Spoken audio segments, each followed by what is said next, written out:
बिस्मिल्लाहिर्रहमानिर्रहीम। अस्सलाम वालेकुम डियर स्टूडेंट्स। आज हम जो चैप्टर डिस्कस करने वाले हैं वो है फार्माकोलॉजी का सेकंड चैप्टर स्टार्ट करने वाले हैं और उसमें पार्ट फर्स्ट को हम कंप्लीट करेंगे। फिर उसके कुछ और पार्ट्स भी है जैसे कि एंटी फंगल हो गए या एंटी मलेरिया ड्रग्स हो गए, तो ये हम डिस्कस करेंगे।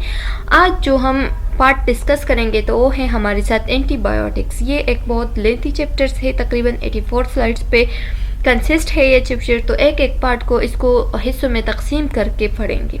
तो आइए स्टूडेंट्स स्टार्ट लेते हैं। स्टार्ट लेने से पहले आप लोगों से एक रिक्वेस्ट है कि हमारे चैनल को सब्सक्राइब करें, कमेंट करें and press the bell icon ताकि नेक्स्ट वीडियो का नोटिफिकेशन आप लोगों को बहुत जल्द मिल सके। एंड वीडियो को लाइक ज़रूर करें।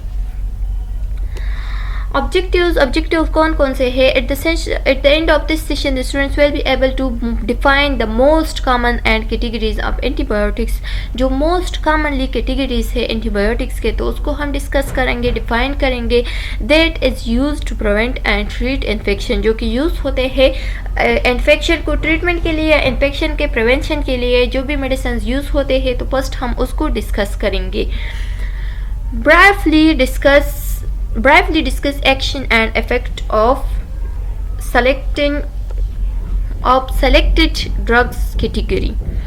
हम उसको डिस्कस करेंगे, ब्रीफली शार्टली डिस्कस करेंगे action and effects of category. वो कैटेगरी जो कि एंटीबायोटिक्स में हम कॉमनली यूज होते हैं, तो उसको हम डिस्कस करेंगे शार्टली।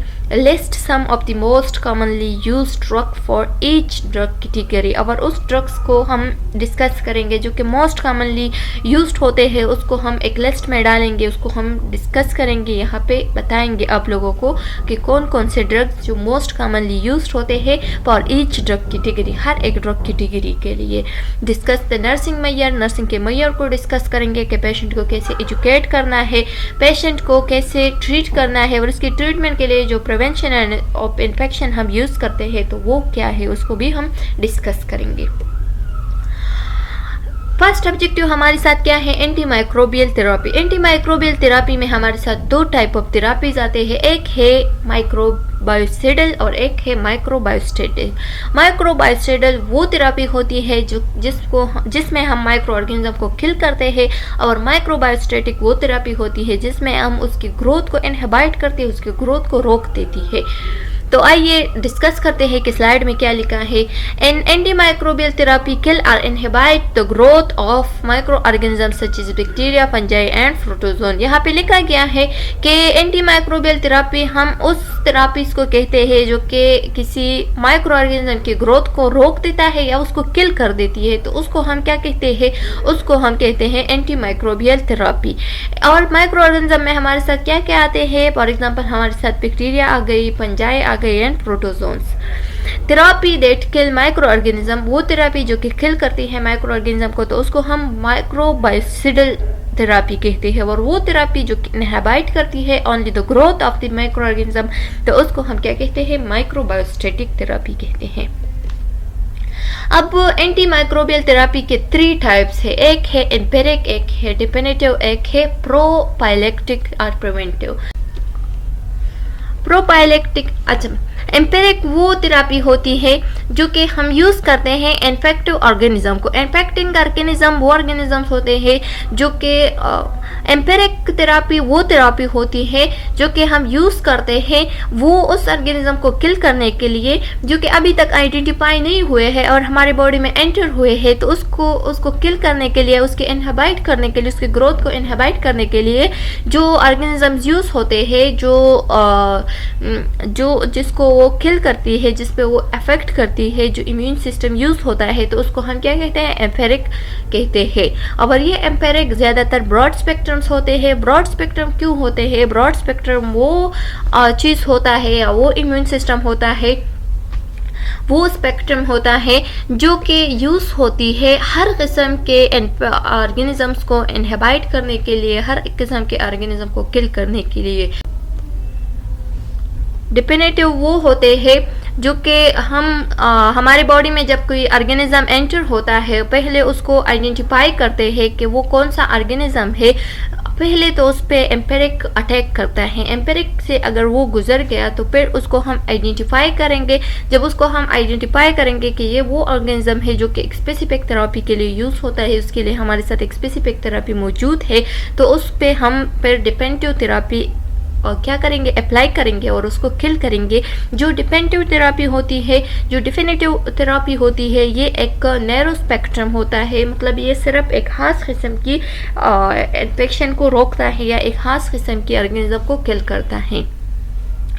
अब नेक्स्ट हमारे साथ है प्रोपाइलेक्टिक और प्रिवेंटिव। प्रोपाइलेक्टिव और प्रिवेंटिव वो थेरेपी होती है जो कि हम यूज़ करते हैं जब हमारे बॉडी में एक इन्फेक्शन एंटर हुआ या हमारे बॉडी में कोई ऑर्गेनिज्म एंटर हुआ, माइक्रो ऑर्गेनिज्म, तो उसके इनिशियल स्टेज में जो प्रिवेंशन हम करें, या किसी ऑर्गेनिज्म या हमारे कंट्री में कोई इन्फेक्शन आया है और उसको रोकने के लिए जब हम कोई एंटीबायोटिक्स खाए तो उसको हम क्या करते हैं, मतलब हम अभी हमें हुआ नहीं है, बस जस्ट उसके प्रिवेंशन के लिए जो एंटीबायोटिक्स हम यूज़ करें तो उसको हम कहते हैं प्रोपाइलेक्टिक और प्रिवेंटिव माइक्रो ऑर्गेनिज्म और प्रोपाइलेक्टिक और प्रिवेंटिव थेरेपी और इट्स रिकरेंस, या एक बार किसी को एक इन्फेक्शन हुआ है और उसको दोबारा से मतलब रिमूव करने के लिए उसको दोबारा से हो न जाए उस पेशेंट को,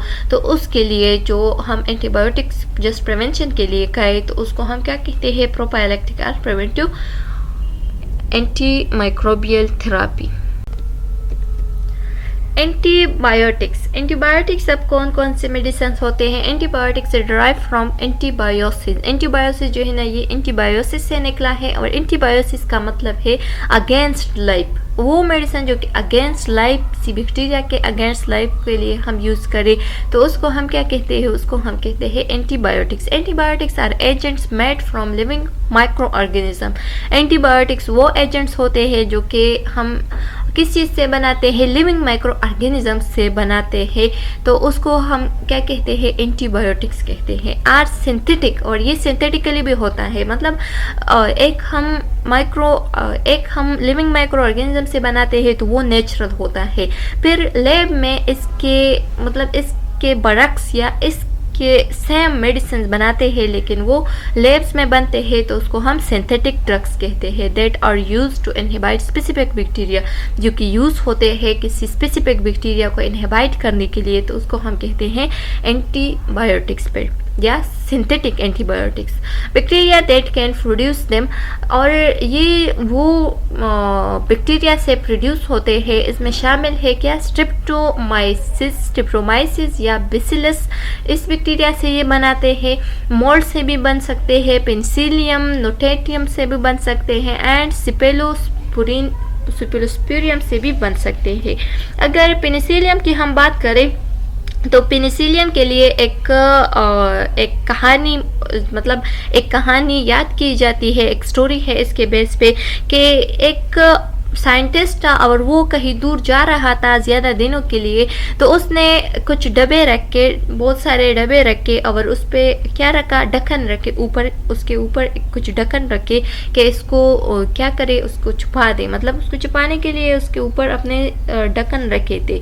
लेकिन एक जो डब्बा था वो खाली रह गया था, खाली नहीं रह गया था, बल्कि उसका जो ढक्कन है वो क्या हो गया था, उस पर ढक्कन नहीं रखा था, बाकी सारों पे ढक्कन रह गए थे। तो उसने देखा, जो साइंटिस्ट था वो कहीं चला गया और जब वापस आया तो उसने उस डब्बों को देखा, तो डब्बों में से जो बंद डब्बा था तो उसमें बैक्टीरिया रखे थे उसने। तो उसमें बैक्टीरिया ने क्या किया था, उसमें बैक्टीरिया ने ग्रोथ किया था, मतलब बैक्टीरिया का ग्रोथ हुआ था, और जो खुला हुआ रह गया था तो उसमें बैक्टीरिया की ग्रोथ नहीं हुई थी। तो जब उसने देखा कि इसमें क्यों ग्रोथ नहीं हुई है, या तो खुला रह गया था, चाहिए तो ऐसे तक इसमें ज़्यादा ग्रोथ हो जाते, तो जब देख लिया तो उसमें इसलिए ग्रोथ नहीं हुआ था क्योंकि उस पर पेनिसिलियम गिरा था, और ये पेनिसिलियम बैक्टीरिया की ग्रोथ को रोक रहा था या रोक दिया था। तो इसके एक्शन के लिए ये यूज़ हुआ था। तो इस वजह से फिर उस साइंटिस्ट ने कहा कि ये हम एंटीबायोटिक्स में यूज़ कर सकते हैं, इससे भी एंटीबायोटिक्स बन सकते हैं। Bacteria and antibiotics. Bacteria and antibiotics तो बैक्टीरिया और micro organism, bacteria micro organism है जो कि क्या है, that invade the human body, जो कि ह्यूमन बॉडी में एंटर होती है और उस पर इफेक्ट कास्ट करती है थ्रू मैनी रूट्स के ज़रिए ये एंटर हो सकती है, जैसे कि रेस्पिरेटरी रूट हो गया, जीआई गैस्ट्रो इंटेस्टिनल रूट हो गया, और स्किन के ज़रिए भी ये एंटर हो सकती है। Human immune response is activated, human का जो इम्यून रिस्पॉन्स है वो एक्टिवेटेड हो जाता है as the body tries to rid itself of bacteria. अगर जो बॉडी में एंटर हुई है ये बैक्टीरिया तो उसको किल करने के लिए कुछ साइन एंड सिम्टम्स शो करती है। उस साइन एंड सिम्टम्स को हम क्या कहते हैं, इन्फ्लेमेशन कह सकते हैं। इन्फ्लेमेशन में हमारे साथ स्वेलिंग आती है, रेडनेस आती है, हीटिंग आती है एंड फैन शो होता है। ये हमें दिखाता है कि आपके बॉडी के एंटर कुछ हुआ है, कुछ मतलब कोई इन्फेक्शन वगैरह हुआ है। तो उसको क्या करने के लिए, उसको किल करने के लिए, उस बैक्टीरिया को ख़त्म करने के लिए फिर हम कुछ एंटीबायोटिक्स यूज़ करते हैं। Fever begin to show up, और फीवर जो है ना ये हमारे साथ क्या शो करती है कि मतलब आपके बॉडी में कोई इन्फेक्शन हुआ है, इसको किल करनी चाहिए। The goal of antibiotic therapy is to decrease the population of invading bacteria to the point at which a human immune system can effectively deal with the invaders.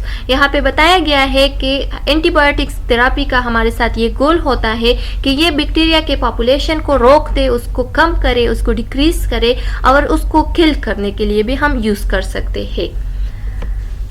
अगर हमारी body में कोई effective bacteria enter हुई है या effective micro organism enter हुआ है तो उसको हम किल करने के लिए, उसको डिक्रीज करने के लिए जो मेडिसिन हम यूज़ करें, जो ड्रग्स हम यूज़ करें, तो उसको हम पे कहते हैं एंटीबायोटिक्स थेरापी। अब यहाँ पे बात की है ग्राम पॉजिटिव वर्सेस ग्राम नेगेटिव बैक्टीरिया। ग्राम पॉजिटिव बैक्टीरिया एक दो टाइप ऑफ बैक्टीरियाज होती है, एक है ग्राम पॉजिटिव बैक्टीरिया, एक है ग्राम नेगेटिव बैक्टीरिया।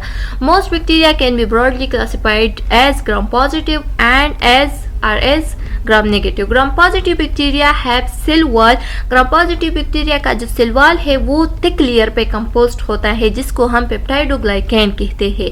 ग्राम पॉजिटिव बैक्टीरिया को जब हम स्टेन करें तो उसका जो कलर आता है वो पर्पल होता है हमेशा।